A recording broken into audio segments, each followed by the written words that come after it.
Well, good afternoon, everyone. Welcome to our first Lunch and Learn of this next kind of ministry season here. And we've got one of our favorite speakers today. Heather Fleece will be joining us today. I want to give you a few announcements as we start today, though.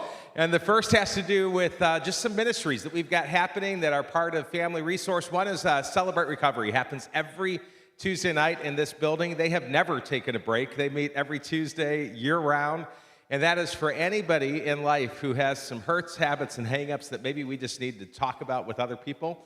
And we like to say everybody's got a hurt, habit, or hang-up at some point in our life. And so we've had pastors who are part of CR. We've had people in the congregation. But it is just a great, great ministry here. If you're at a season where you could just use some encouragement and others to help lift you up in that season, Celebrate Recovery is for you. This coming Tuesday, we're going to be starting our next, actually, let me show you, our next Lunch and Learns. Let's go back to that slide, Gigi. We've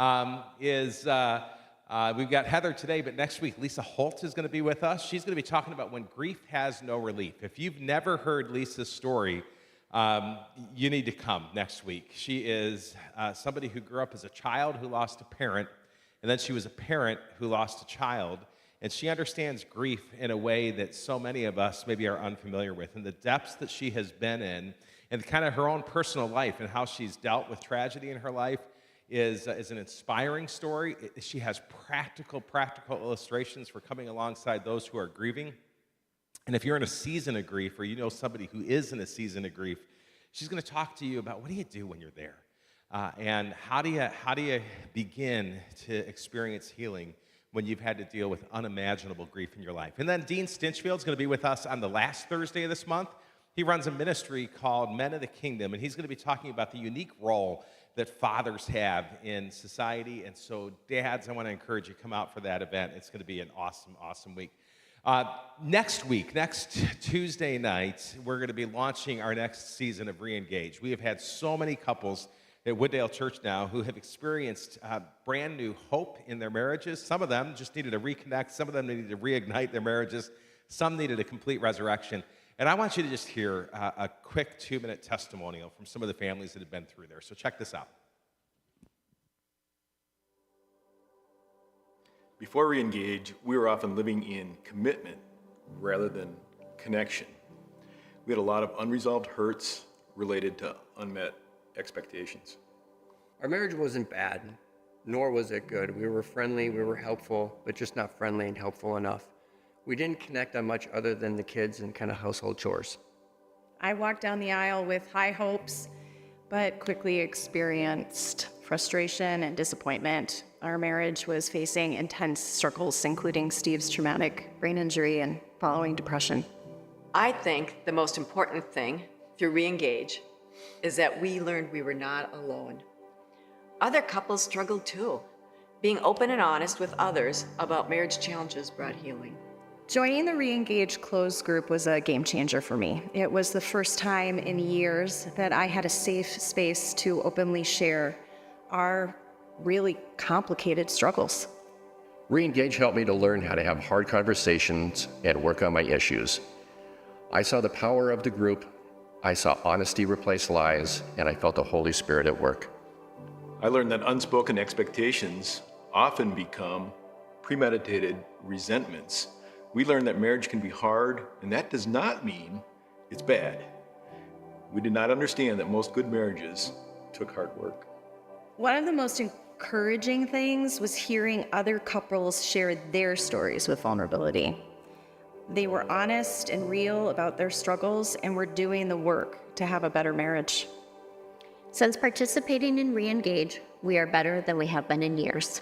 We listen better, we talk to each other with more intention and to understand. We're helpful to one another and laugh more. Since Reengage, our marriage has transformed. Steve's commitment to God and his role as the spiritual leader of our family has inspired me. We now serve as a facilitator couple and continue to do the hard work. We experienced spiritual and relationship growth at a faster rate and higher level than we imagined possible. How else are you going to think about and talk about pride, selfishness, and unforgiveness? Issues we all face. Reengage can help your marriage get on the right track. Re-engage ministry here at Wooddale. My wife and I have been through it 3 times as attendees and then as facilitators, and I would do it a 4th time. I mean, it's that good. Here's the secret sauce to re-engage, though. It's that you become intentional in the time that you're together. It's so easy in marriage, especially guys. Like, guys, let's be honest. Like, we are like hunters, right? And we've accomplished the marriage thing, and then we work too hard, or we do everything else, and we just don't pay attention to some of those things that maybe we paid attention to early on. Re-engage is about intentionality, and it's about taking some time to talk about those issues that every couple faces. And I just really want to encourage you. When we started this, we had a waiting list, and this semester we actually have space. And so I'm bringing that up because we've got space this semester. And we also have some opportunities if you want to just serve families that might be benefiting from this ministry. I'm looking for at least 2 more people to help us with childcare this year on Tuesday nights, and if that's something you'd be willing to help with, you can talk to me afterwards. And then finally, Financial Peace University launches a week from Sunday. Millions, over 10 million people in the United States have taken Financial Peace University. It is one of the most dynamic programs when it comes to finances. I'll show you one more video, and then our guest speaker's coming up. But let's check out 1 minute on Financial Peace University. How many of you grew up like I did, not rich? Don't be so happy about it. We borrowed for everything. Want a new couch? Go finance it. Want a new TV? Go finance it. We were just doing what was normal. People change their lives when they get sick and tired of being sick and tired, and they finally say, that's it, I've had it. This is a wealth building plan. It's not just a get out of debt plan.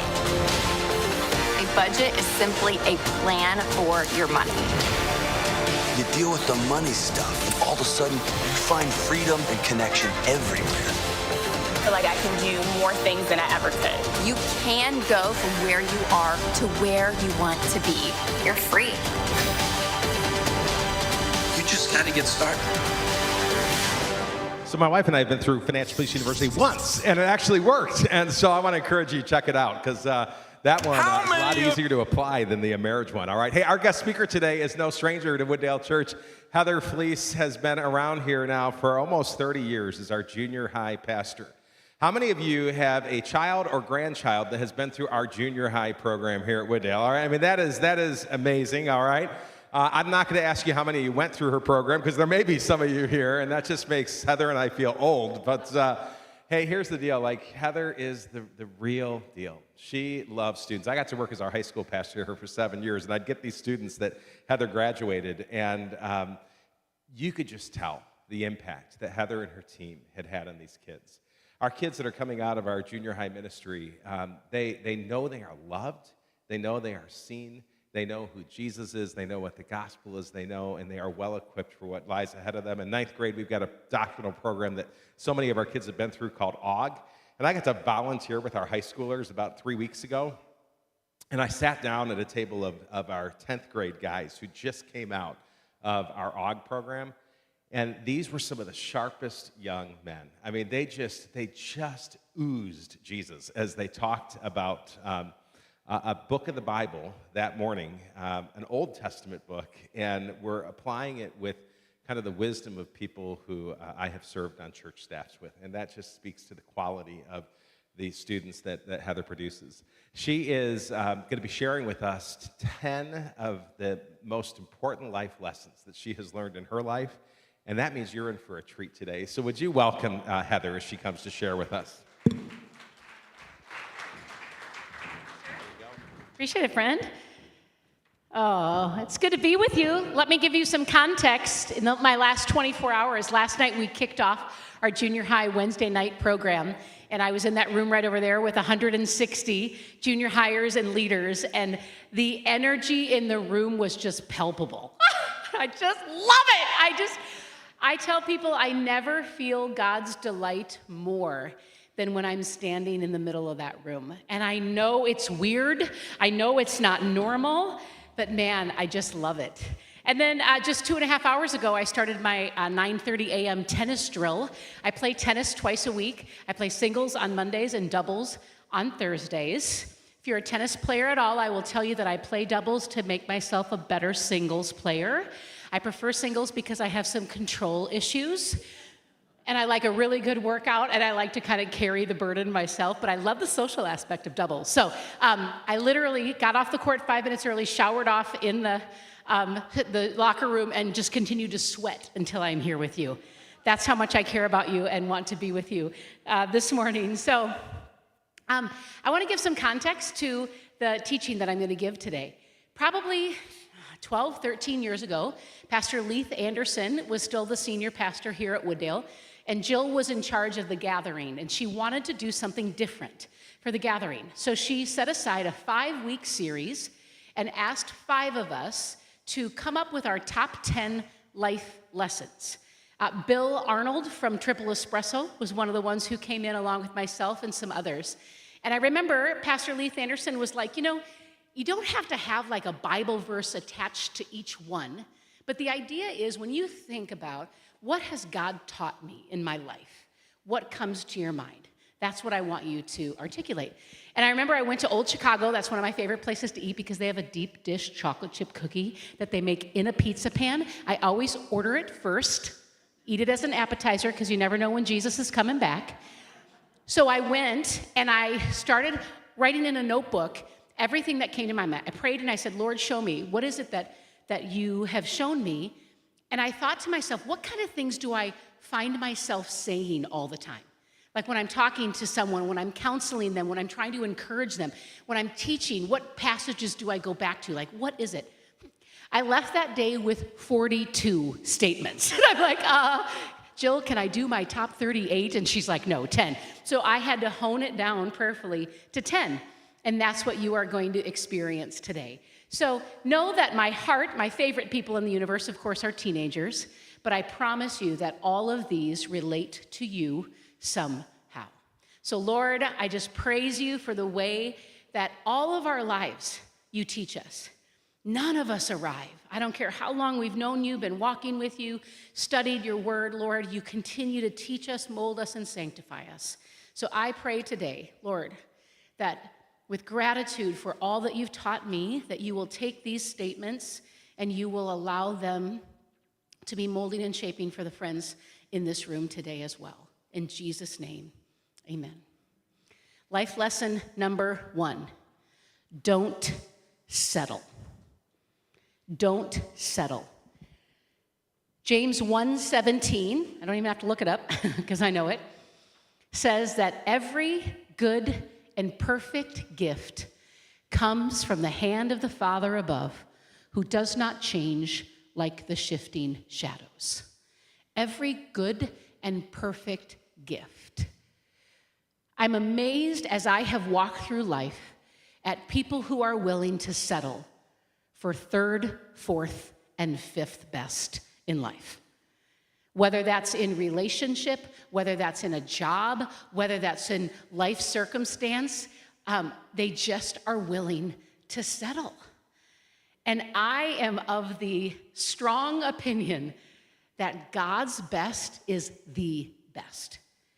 And if I am willing to be faithful and obedient, I will be able to experience his best. There will be multiple times, by the way, today where I ask you to turn and talk with somebody next to you. I do it with my students all the time, so I know you're capable. But also, if we walk out of here today and you're never able to make something personal, you won't remember what we talked about today. So I just want to give you a heads up, especially the introverts in the room, okay? But how about I will limit myself to 4 times, even though there are 10 life lessons. But as I think about the ways that we settle, I think of family relationships. I think of how we try with that sibling, or we try with that grandchild, or we try with that aunt, and at some point we're just like, whatever. It's just going to be this way.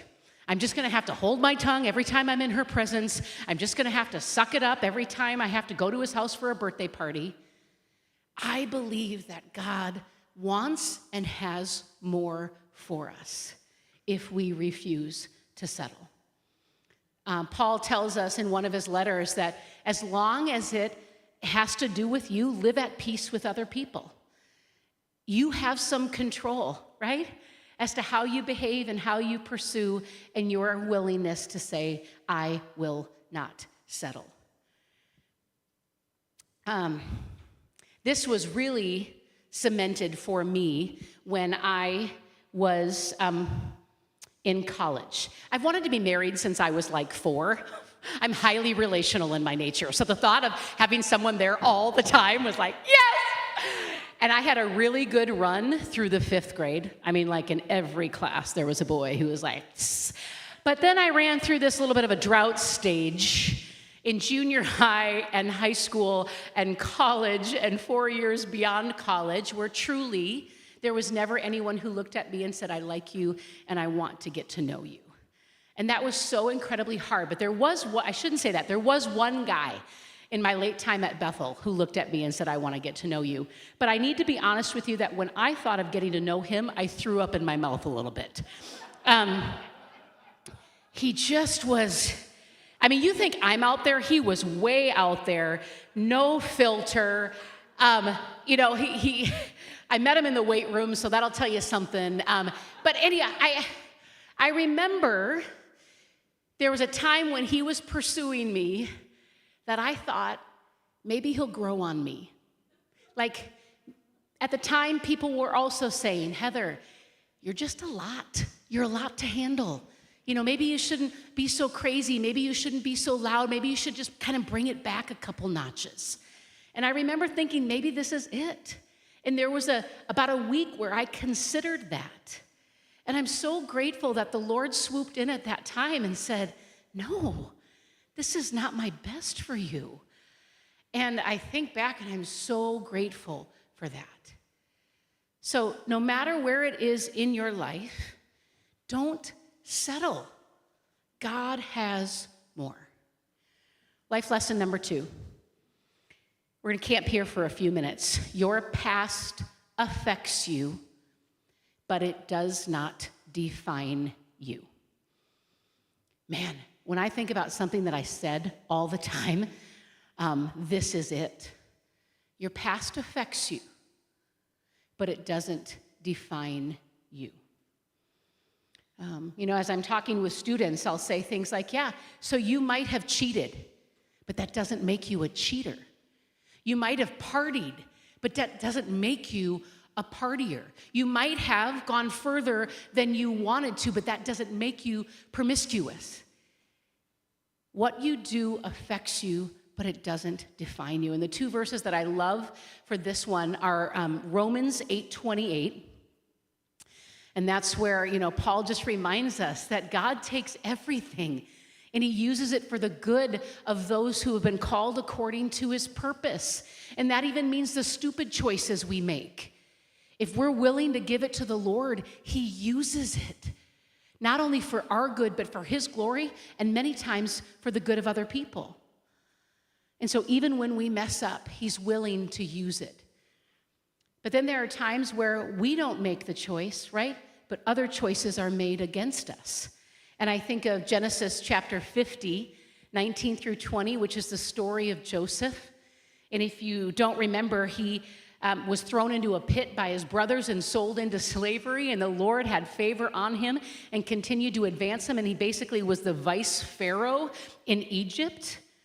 And his brothers came to him not knowing, and when they realized who he was, they thought he's going to kill us. And then Joseph said to them, do not be afraid. Am I in the place of God? You intended to harm me, but God intended it for good to accomplish what is now being done, the saving of many lives. So even in the situations in our life where something was done to us, a choice was made by someone else that affected us, it doesn't define us.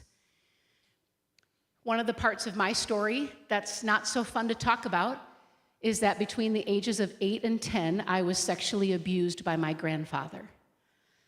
And it was the early 80s, and so there weren't public service announcements about if someone touches you, tell somebody you trust, or if somebody asks you to keep a secret, you know, tell somebody. There was nothing. And so I was so confused, and I was so scared with this idea that a man who was supposed to love and protect me was the one who scared me and hurt me. And we would go on trips with them, long trips in the motorhome, and it would happen there, it would happen at their home. And it finally came out because I asked my sister if he touched her in that way. And my sister's a narc, and I'm thankful for that. And that night on the way home, she told my parents. And you guys, all I saw in the front seat was my mom hitting my dad and screaming, "Did you hear what she said? Did you hear what she said?" And I remember falling in a little ball on the floor of our paneled station wagon and so scared that I had done something wrong. But what I didn't realize is that I wasn't the first in the family. I was the fifth in the family to be abused by this man. Now, there again, there was just not education. My mom had tried to stand up to the family. It was so complicated and confusing. But I was sexually abused as a child. But I do not live like an abused child. There's a difference, friends. It affects me, but it doesn't define me. How does it affect me? I've had to do some counseling. I've had to talk with my husband, Chad, before we got married, as we were getting serious. I had been told by counselors, Heather, when you become intimate with a man, something might come up that's hard to process because of what happened. You just need to be ready for that. So I remember pulling off to the side of the road when Chad and I were on our way home from an event with his family and saying, "I just have to share something with you." And it sucked. I didn't want to do that. It affected me, but it didn't define me. It's so easy for us to let our past affect us and define us. So this one, I'm not going to ask you to turn and talk to anybody, but I want you to think about what is part of your past that on your hard days, it rears its head and you start to think, I am a loser.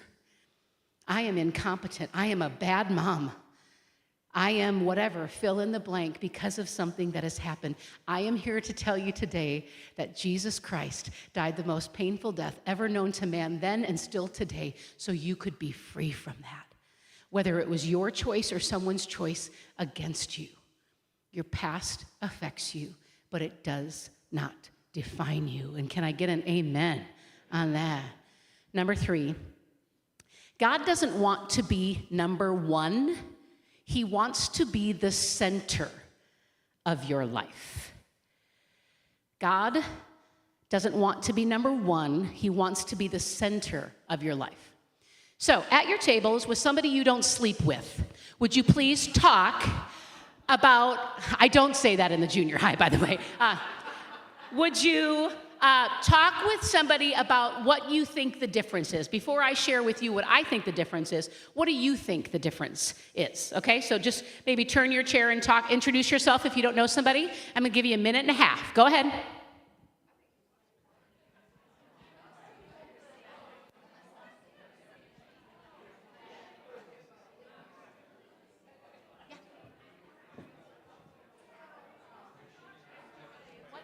What the difference between God being number one and being the center is.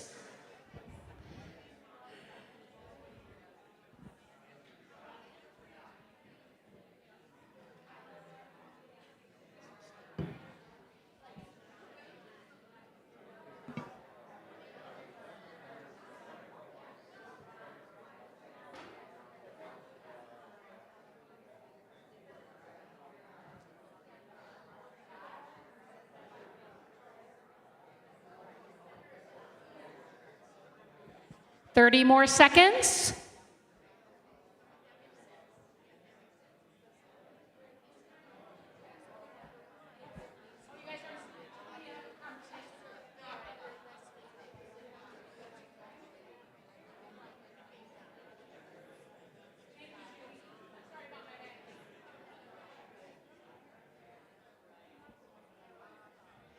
Okay, wrap up that sharing.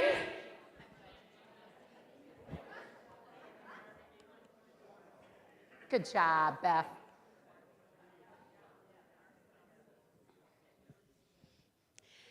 All during my Christian journey, I've heard people say, you've got to have God as number one. You've got to have him as number one. And I believe their intention was right. But here's what I have figured out. If I am able on a daily basis to keep God number one, he doesn't have much influence down there at number 7, 8, and 9. I mean, maybe some trickle goes down to number 2, 3, and 4. but he really doesn't touch much else. But if I have him at the center of my life, if you picture like a bike wheel with the spokes all going out from the center, if I can move him into the center of my life, then he literally touches and influences and impacts everything. And I'll tell you, it is hard to keep him in the middle. But Jesus himself said this is what's supposed to happen. Check out Matthew chapter 22, verse 37. When Jesus was challenged, what is the greatest commandment?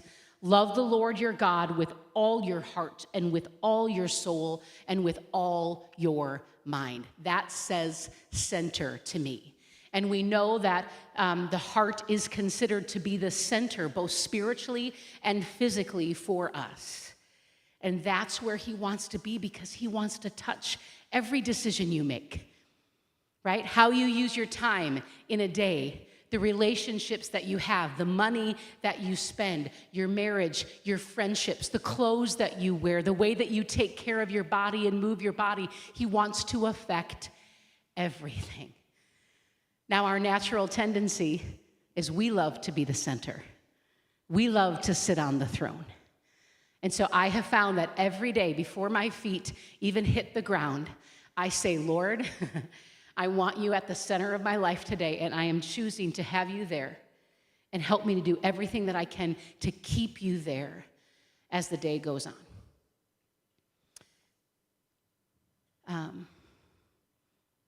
He wants everything to revolve around him, and I will tell you, life is better when it does.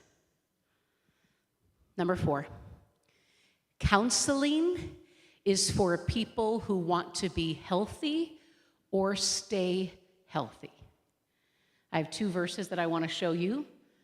Proverbs 11:14, for lack of guidance, a nation falls, but victory is won through many advisors.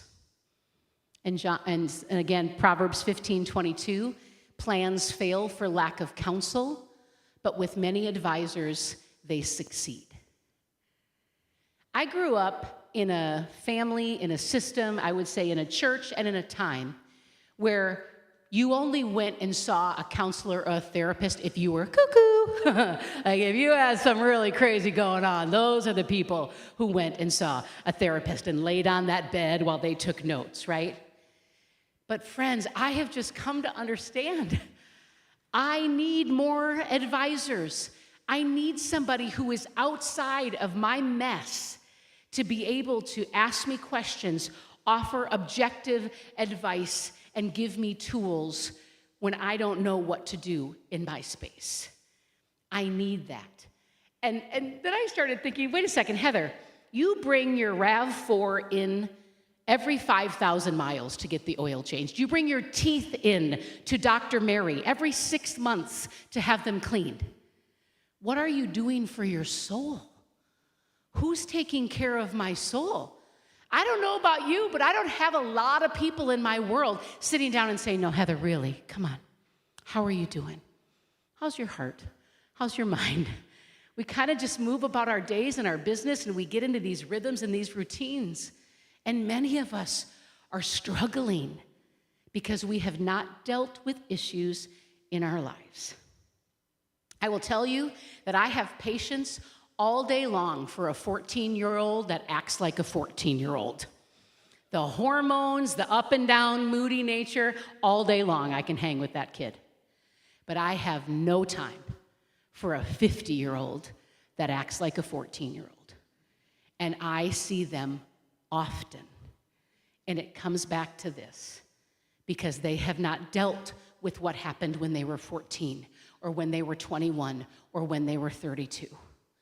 And unresolved issues will affect the way that you parent, the way that you are a friend, and the way that you live.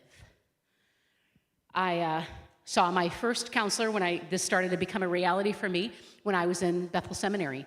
And I was pursuing to be a pastor, and I just saw friends around me that were just kind of falling off the wagon and like going to sell insurance and stuff like that rather than doing ministry. And I was like, what in the world? And so at the time, there was a free, and it still is at Bethel for undergrad and seminary, that you would get free counseling. And so I went and made an appointment with Kathy, and she sat down with me, and she said, Heather, why are you here today? And I said, well, I just want to be healthy. And she said, okay, talk a little bit more about that. So I did, and toward the end, she said, Heather, you keep using the word healthy. Between our next time together, I'd like for you to do a freestyle writing where you talk about what healthy means. And she said, I mean freestyle, I mean, don't filter yourself, don't edit yourself, just write freely. And I said, okay. So the next time I came back and I had my journal with me, and she said, why don't you read some of it to me? And I was reading, and I read, being healthy to me means that I won't go down in a downward spiral for 3 months if something happens. And then I continued. And she said, read that part again. I said, being healthy to me means that if something happens, that I will not go down in a 3-month downward spiral. And she goes, stop right there. She goes, Heather, what's so bad about going in a downward spiral for 3 months? And like, even as she said it, I was like, because I'll tell you what's wrong with that, friends. What's wrong with that is, number one, I like to be in control, and number two, I'm the one who helps people when they're in a downward spiral. I'm not the one that's helped when that happened. And so we started to break down a little bit my control issues, and how with my personality, how if I'm having a hard day, I often isolate myself so that nobody sees that I'm having a hard day until I can come out with a good day again. I promise you, there's nobody in my life who would have been able to, in that setting, point that out to me in a way that I would have received it like Kathy was able to. So I see somebody, Chad and I see somebody together for our marriage. Why? Because we're cuckoo, maybe, but also because we want to be healthy. We want to be healthy. And it doesn't have to be forever. It could be for a season. But I really, really want to challenge you and anyone else in your world who's struggling. Okay. Number 5. It's not personal rejection. It's for your protection. I stole this from a woman, another woman named Kathy, different woman. When I was in late college, I heard her share this. And it has applied to so many situations in my life, but so many situations, especially with young adults and married couples that I work with. When something happens that is negative in our lives, our very first thought or response is that we are a failure. That company didn't want us. That person didn't want to date us. Whatever it is, any response is just like beating ourselves up. There is a God, Isaiah 55 tells us, whose ways are higher than your ways, and his thoughts are higher than your thoughts. And I'm so thankful we serve a God who is not surprised by our daily activities or the things that happen. And I believe, I've seen it in my own life, in the lives of others, that there are times that he is protecting us from certain relationships, certain jobs, certain moves, certain friendships for our good. And we're not going to see it until later on. And my guess is you can think of something in your life that you wanted really bad, and it didn't happen. And now as you look back, you understand why it didn't happen either at that particular time or at that particular season. It's not personal rejection, it's for your protection. If that could be something on the forefront of your mind each time something happens, wouldn't that change how you look at the situation? And it would certainly change your trust of the Lord who you have promised to follow. Number 6, high school does not extend past graduation. Now, I know this is a very particular one, okay? But I do believe that it transcends. So I am going to share with you a story from my high school, and then I want you to share a high school experience similar with somebody next to you. So I grew up at Owatonna, Minnesota, and I went to Owatonna High School. I graduated with 275 people, and I loved school because mostly I loved the social aspect of it. And I had a lot of friends. I was somebody who kind of had friends in all different sorts of groups because I was in choir, I played softball, I was a cheerleader, woo! And in particular, there were a couple girls on the cheerleading squad who were not only basketball and football cheerleaders, which were the really cool ones, but they were also part of the comm squad, which was very new, the competition squad when we were in high school. And Dina, Fur, and Maria, okay? And they had it all. Their hair was naturally curly. Mine's fake, it's a perm, and I just got one on Monday. They danced, they sang, and they had little waists like this, and all the boys loved them. And they were just so fun, and they were smart. They were in all of the advanced courses. And I just wanted to be their friend, and I wanted to be a part of their group and have them know me. And they were really friendly to me, and we shared some different things. And I remember there were some times where they were doing certain parties or they were doing certain things. And advanced 10 years, I was the senior class president of my graduating class, which, by the way, they don't tell you when you're 18 that part of what you're signing on for as senior class president is for the rest of your life to organize reunions of people who really don't want to come and relive high school again.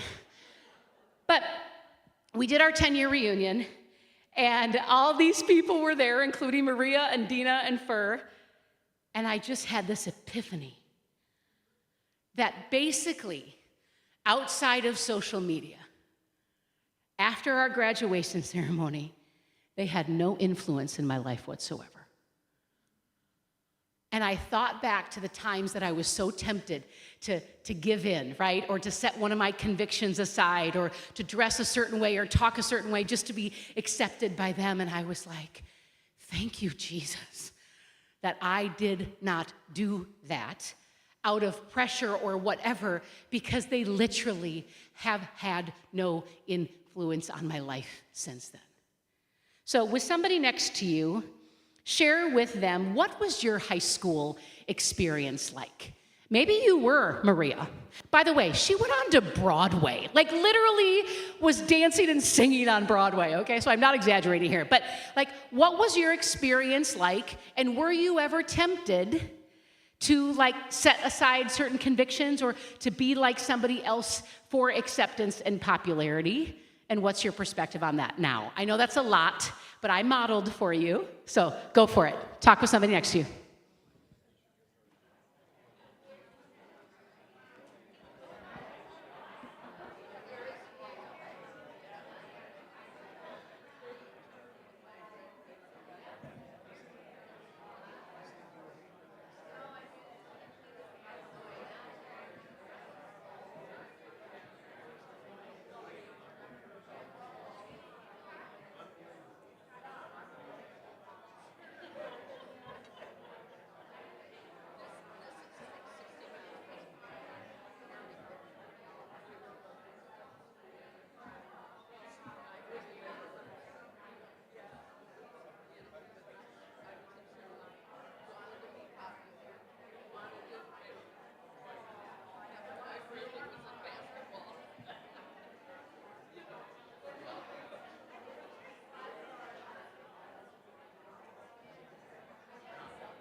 One more minute.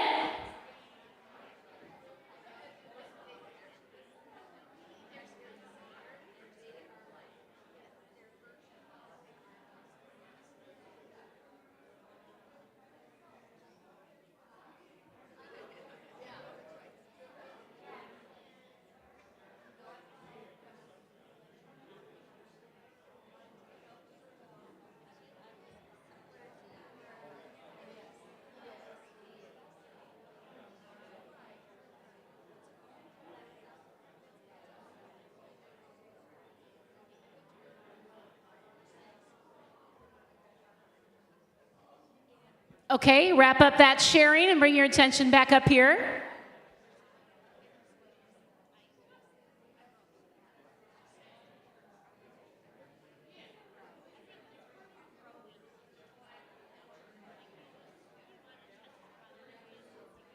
Okay.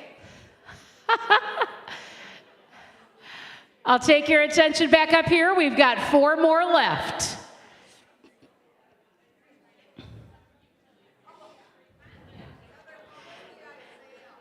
Isaiah 55, I think it's 8 and 9. Isaiah 55, 8 and 9. So this obviously is very relatable to a teenager, right? And please, in a kind way, use this with nieces, nephews, grandchildren. But the reason I asked you to share is because it is so much more powerful when you're willing to be authentic and when you're willing to be vulnerable and share how this became true to you. Okay? But it also relates in other areas. Another way to look at this is, are you giving proper weight to certain people's opinions? Right? Random, but I worked at UPS for a time. I unloaded trailers and trucks on the sea dock from 1 in the morning until 8 in the morning. It was during my time when I first was here, and there was no such thing as Obamacare, so I had to get my insurance on myself. And at the time, for the first time in the history of UPS, they went on strike. And I had just become a supervisor because I'm so strong and I'm so responsible and friendly. And so I had to cross the picket lines. And I had never, I was 23 years old. I'd never experienced anything like this before. But I would go into work, and they would be lined up with these picketers, and they would just be screaming things at me, just calling me awful, awful names. And I remember being so flustered by it. And then the Lord giving me a word. They don't know you. Why are you allowing them more weight when they have never talked to you, they have never seen you in action, they've never had relationship with you? So similarly, is there somebody in your world, at your work, in your neighborhood, that you are giving too much weight to? Have they proven to you that they love you? Have they proven to you that they are a support to you? If they haven't, don't give them so much weight. Don't give them so much power. They've not earned it. I give you permission to dismiss their opinion and to set it aside. Number 7, attractive things are most often harmful. Ooh. When I was 5 years old, I finally got invited to the neighborhood Halloween party. My older brothers and sisters had gone the years before me. I'd watched them get all dressed up, and finally I was in my cowgirl outfit. I had the fringes, I had fake guns, I had a cowgirl hat and my braids, and I was so excited. I went over to Jason Hall's for the party, and we had these party games at first where you had to put on mittens and try to unwrap bubble gum and then eat the bubble gum and blow a bubble. I won. I was only 5. And then I had heard that we were going to be having hot dogs and Cheetos for lunch, which are some of my favorites at the time. But there was a little space in between, and we were kind of just hanging out in the basement. And I wandered over to what I now understand was a home office area. You need to remember, my dad was a long-distance truck driver. Okay, I had no idea what a home office area was. I'd never experienced it. I only knew like diesel and truck stops and country fried steak. So I walked into this room, and I was just enamored by all the things in it. And I remember this one thing caught my eye. It was red, and it was shiny, and it was over on like the desk. And I remember walking over, and I like pet it, and then I like bounced it, and it went up and down like this. And I was touching it. It was all smooth. And friends, I don't know why, but I put my little finger in that little thing, and then I took my fist, and I went like this. I was a strong girl even at 5. And that stapler went through my fingernail, through my flesh, and the prongs stuck out of my little pointer finger. You know how it is? There's that like calm before the storm and then the ultimate scream. That's what happened. Jason's mom came running in, opened up the drawer, pulled out the stapler taker outer, not kidding, and went, pulled, my little finger was just like, you know how it is? All the blood rushes there, and they wrapped it, and I remember sitting at the lunch table with my hot dog and Cheetos in front of me, and I was like, I couldn't even eat them because it hurt so bad. That stapler was so attractive. I just wanted to touch it and pet it, but it turned out to be harmful, friends. The Bible tells us that Satan is some of the craftiest and most creative in all the world. Wouldn't it be great if he made sin like a large refrigerator box that was covered in like cow feces and like pus oozing out of the corner, right? If that's what sin looked like, we'd be like, ew, keep it as far away from me. I don't even want to touch it. But no, he makes it attractive. He draws us in and makes it seem like not a big deal at first. Just try this. Compared to what your friends do, compared to what your neighbors do, this is nothing. Just one more time. Come on, just one more. And he just keeps luring us in. And something that started out as attractive and maybe even positive can turn to be harmful. John 10:10, Jesus is talking. He's talking about physically the thieves that would come in to kill and destroy the sheep, but we know the greatest thief of all is Satan himself. He comes only to steal and kill and destroy. That is his agenda, and he's going to do it any way he can in your life. And he is crafty, and he is sneaky, and he just slides his way in there. Whether that's pride or selfishness or body image or money or toys. Is it awful to want a nice truck? No. But if that becomes a focus and money starts going toward that and it starts interrupting relationships that are supposed to be good in your life and there's tension, he's drawing you in. And we've got to give him enough credit, but not too much credit, right? If that door slammed right now, I wouldn't want us to go, Satan is here, came in door 5. No. But man, we walk around like he's not even trying anything. Oh no. He knows his end is coming a whole lot sooner than it was 1,000 years ago. And he is desperate and he is urgent to steal, kill, and destroy. So I want you to, I'm gonna save I told you 4 introverts. Have I done 2? Okay, thank you. This one is important at all ages. And those of you who are over the age of 50, you're still in it. Okay. Number 7, be a good voice. Our brains are an amazing machine, and they can lock in and remember things, movie quotes and music and stats and places that we were when we were 4 and a half. It's incredible. And in my brain especially, I remember voices and I remember words that people say. And it's amazing to me how there are both good and bad voices, and how oftentimes we give more credit, and I say we turn up the bad voices, right? So I've never been a slim girl. I come from good stock. We Heinches are hefty from the German land.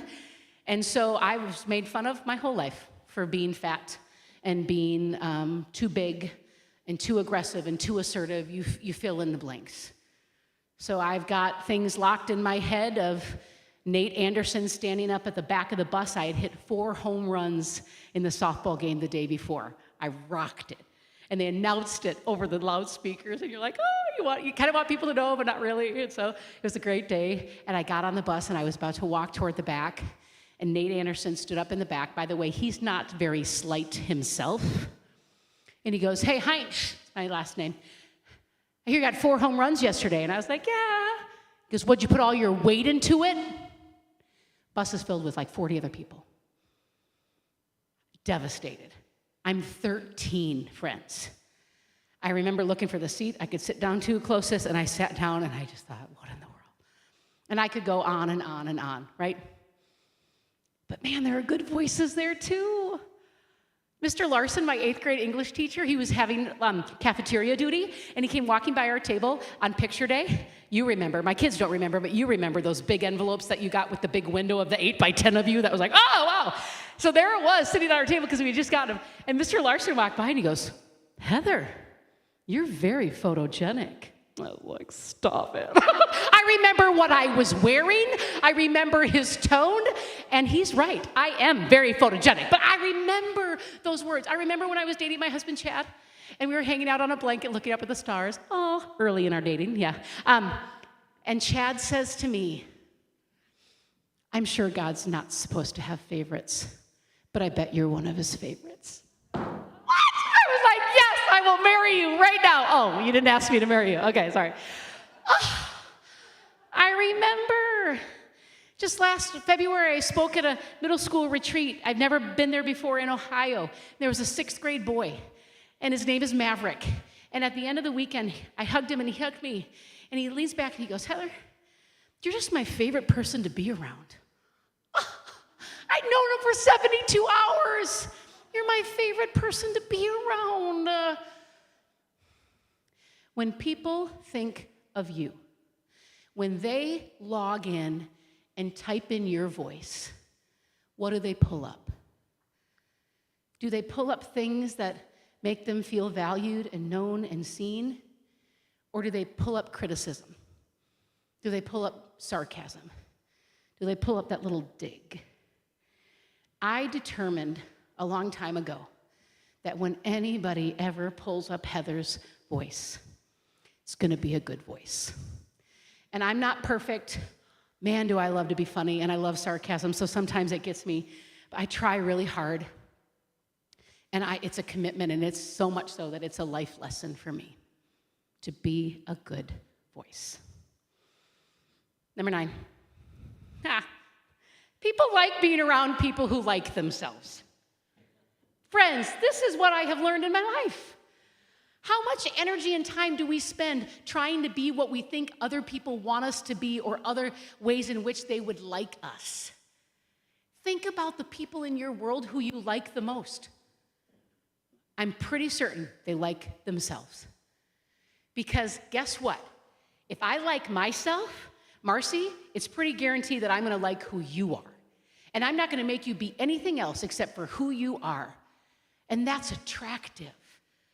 And when I'm around somebody who likes themselves, they don't take themselves so seriously.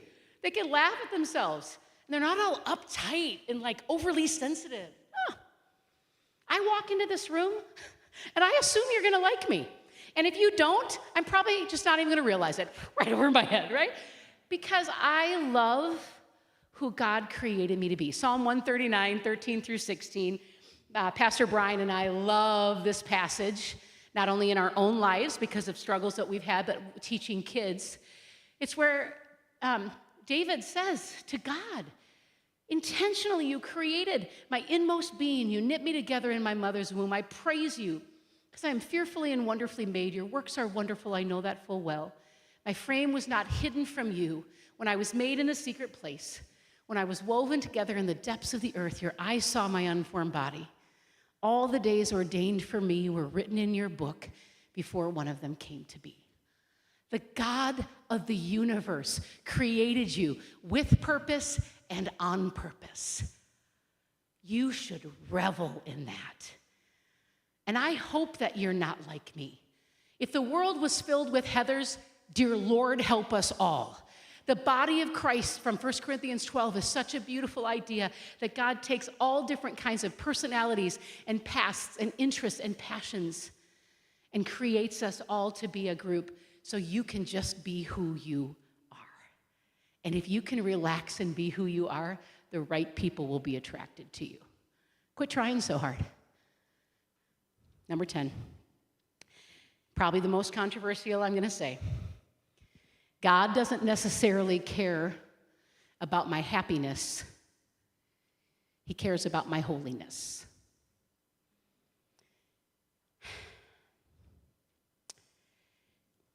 It's not just students when they give their testimony that I hear this from. I hear it from adults all the time.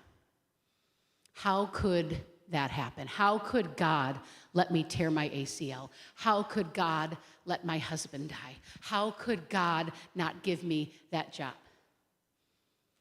We have somehow created this idea in our head that God wants us to be happy. That is not his goal, friends. Not certainly as the world sees it, and not in circumstances which are what give us happiness versus joy.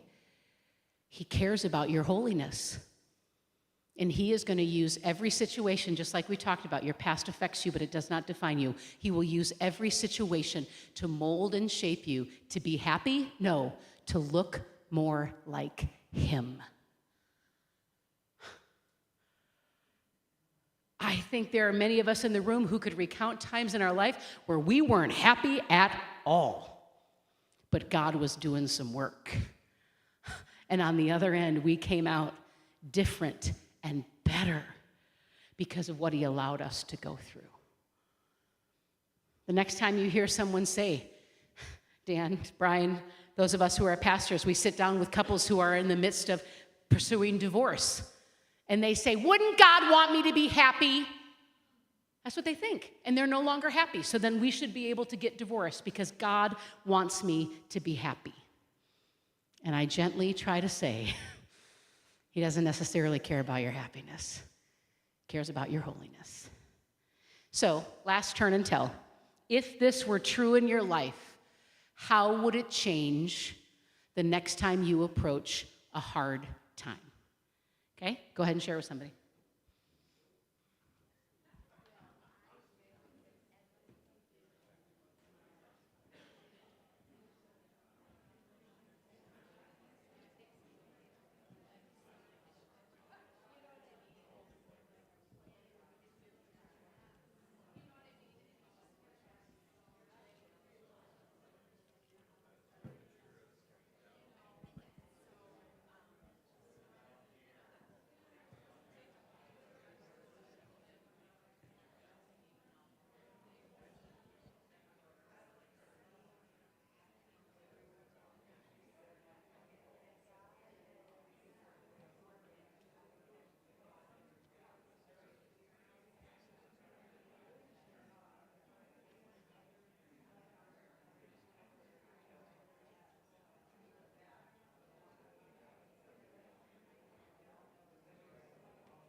One more minute. If you're still talking, let someone else talk. 1 minute.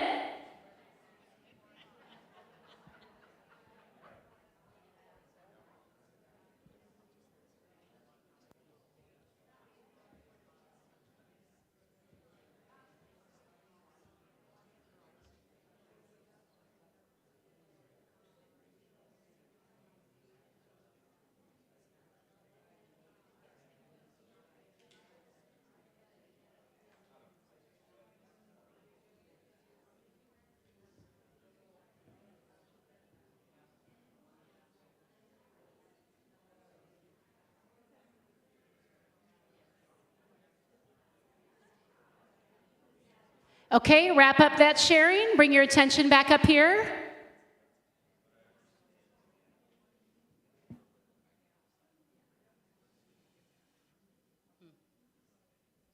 The last note that I have under that point is God doesn't exist for you. You exist for him and to bring him glory. That's what you signed on for, friends, when you said, yes, I'll follow Jesus. And he wants to make you a better version of yourself today than you were a year ago, and a better version of yourself in a year than you are right now. Not because of anything you did, but because of his power, his molding and shaping to look more like him. Just want to give a shout out in regards to the life lesson about counseling.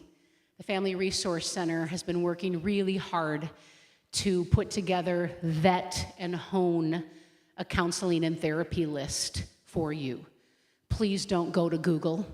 Please don't go to your Park Nicollet binder. Please go to the Family Resource Center and say, can you give me a list of people who focus on couple counseling or ADHD or depression or I'd like a female, I'd like somebody who's younger. They have a list. They are all faith-believing, God-loving people. Please don't trust your soul to somebody who doesn't love Jesus, okay? You can go to a gynecologist who doesn't love Jesus, that's fine, okay? But don't you dare, you're welcome, ladies. Don't you dare go to a counselor or a therapist who doesn't love Jesus. Oh, but they'll talk about Jesus if I bring it up. Really? You want that? No. You want someone who has a Christian worldview who can help you navigate through that. But Brian has an awesome list. Please start there for yourself and for anybody that you love. So, yeah, and for those of you who are thinking about dating somebody who doesn't love Jesus, talk to the Family Resource Center too. We'll hook you up with B Harmony, and Heather will help you out too. Yeah, don't trust your soul to that either. Hey, let's thank Heather for her time here today. It is always a joy to have Heather here. She is our talk and turn guest, and I know that she is usually willing to stick around for a few minutes if you've got questions as well today that you want to tackle one-on-one with her. Again, it is a great semester that we've got ahead of us. So this is speaker one of a long list that you have on your table. There's, I think they call them stick cards that are full of what's coming up this semester. And we're really excited. We're talking about everything from artificial intelligence. So those of you who are like freaking out about that and wondering, hey, or those of you who are going, hey, how do I get a leg up or how do I retool? We'll talk about that. To different types of depression with Todd Mulliken again, to how do I raise daughters in a world where there's just the challenge of immodesty is there, and Stacia Christensen is going to come and do a great presentation on that. We've got Mike Max coming back from WCCO TV, and last time he was here, he talked about great stories from 30 years of covering Minnesota sports. This time, he's going to talk about the power of forgiveness. Come on, like how cool is that? And he's going to talk about some things in his own life that God has brought some rescue from. And here's the deal: like there are different speakers in here that you have friends that they need to be here for that. The topic is one that they'd be open to coming to, and last year we had 375 people who came to a Lunch and Learn event that have never been to a service at Wooddale Church.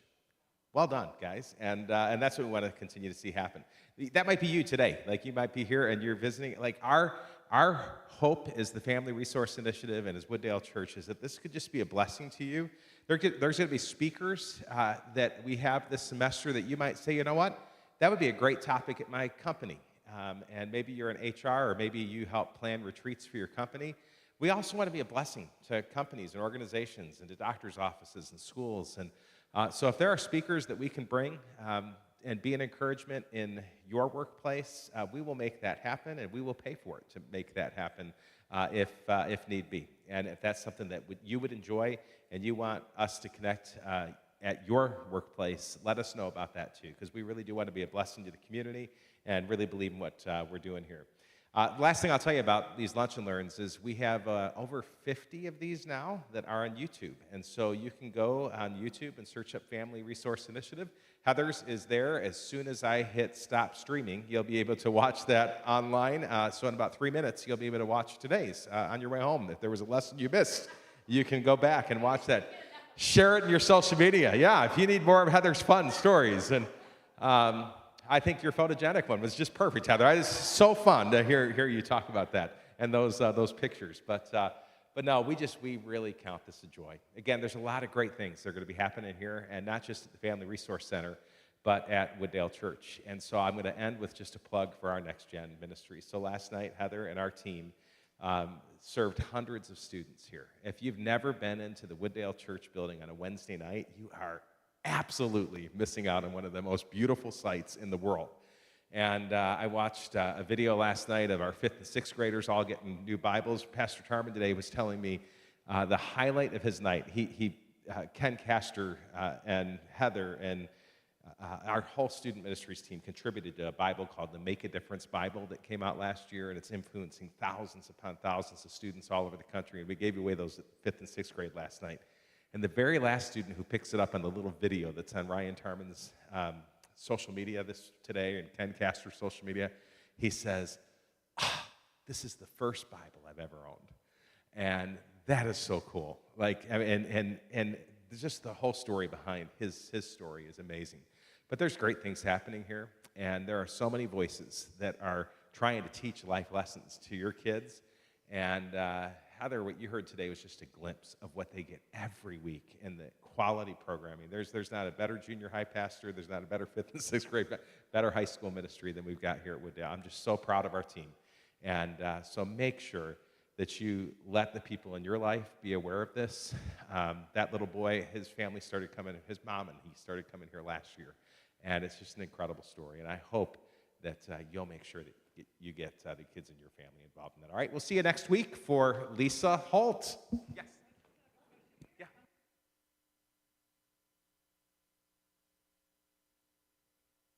Question, somebody wants the other 38 lessons. That's a book Heather's writing. If there's a publisher here, you can talk to Heather, and she'll write that book.